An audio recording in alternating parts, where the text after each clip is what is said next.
What is it about going someplace new that gives us new eyes, beginner's eyes? If we go someplace exotic, how does that impact us? If we go someplace extraordinary, how do we change? In 2024, we have 12 vibrant worlds for you to explore. Now, in putting together the season, I tried to balance Shakespeare, musicals, classic plays, and new plays. We are going to have 3 different Shakespeare productions, and they range from his very early work to work that he did very late in his life. And that kind of development of him as a person informs his writing. We have an early play in Romeo and Juliet, which is going to be done in a gorgeous classical style, a medieval aesthetic and production, which I think will really enable the world to breathe, and it will be a very compelling telling of this story written by a young writer from the point of view of young people looking at the world that their parents have created and wanting it to be better. Now, Twelfth Night is really a brilliant piece of work. It's mature, it's autumnal, but it's also deliciously funny. On the festival stage, we're going to have a rendition which I think will be vibrant, explosive even, and really bring that great comedy to life. The final Shakespeare is one that he wrote late in his life. Cymbeline's a story of a princess who wants to marry a commoner. It's a beautiful, rich, late piece, infused with all of the wisdom that he acquired over many years of writing. So in each one of these worlds, whether it's the Italy of Romeo and Juliet, or Illyria, a wild madcap place, perhaps somewhere in Greece, or the hinterlands of Wales, you're going to discover the richness of his writing and the beauty of those characters in each one of those Shakespeares. It wouldn't be a festival without some music, and boy, do we have 2 delicious treats for you coming up this coming year. On the festival stage, Something Rotten, which is a musical about 2 writers creating the musical form because they're in competition with William Shakespeare. And there are songs in it like I Hate Shakespeare.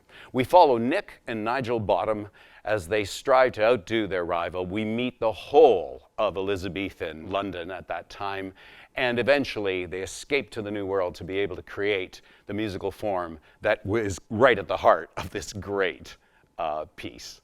Over at the Avon, we have La Cage aux Folles, where the exotic world of the nightclub comes to life. And it's a play about love, a play about acceptance, a play about family, ultimately. And along the way, there are gorgeous pieces of music, anthems which will touch your heart. Now, it wouldn't be a Stratford Festival season without classics and new work.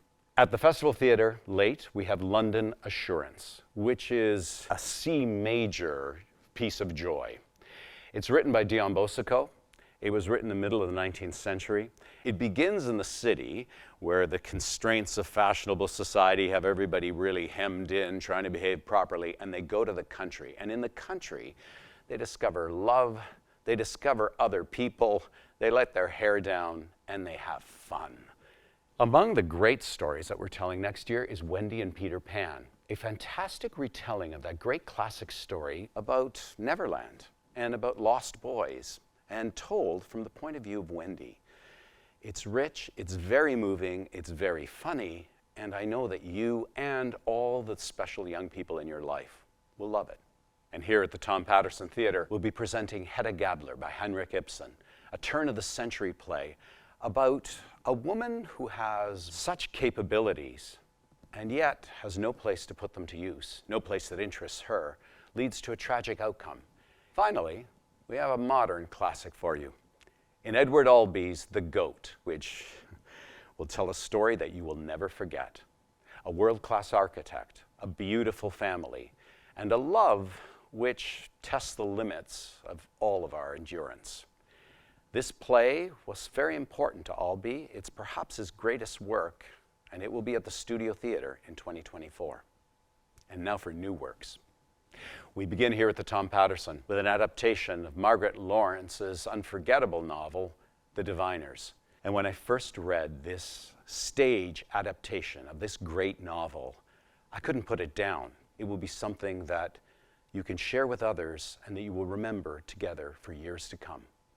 Over at the Studio Theatre, Get That Hope is a new work which came to Andrea Scott as she was watching a production of Long Day's Journey into Night at the studio.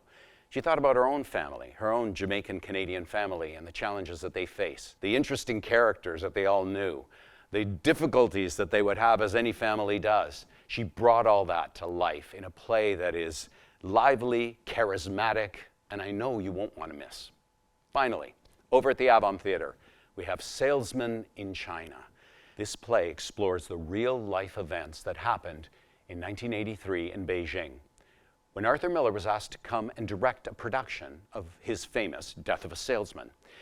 He showed up, and Ying Raosheng, the very, very accomplished actor who had invited him over and was going to play Willie, met with him. They began to realize that what they took for granted, an understanding of who people were, what Americans were like, to transfer that play to another continent was suddenly challenged in very simple ways. How do we explore who we are as people? How do we share it amongst us? What are the things that we never really think about, but yet are so important to our own identities? This play, which will be both in Mandarin and in English, in a vibrant staging, will explore what it means to be human. Stratford, in 2024, will bring you comedy, tragedy, great artists of all kinds, 12 very different worlds, 12 exciting worlds. So come, I promise you, there is a world elsewhere.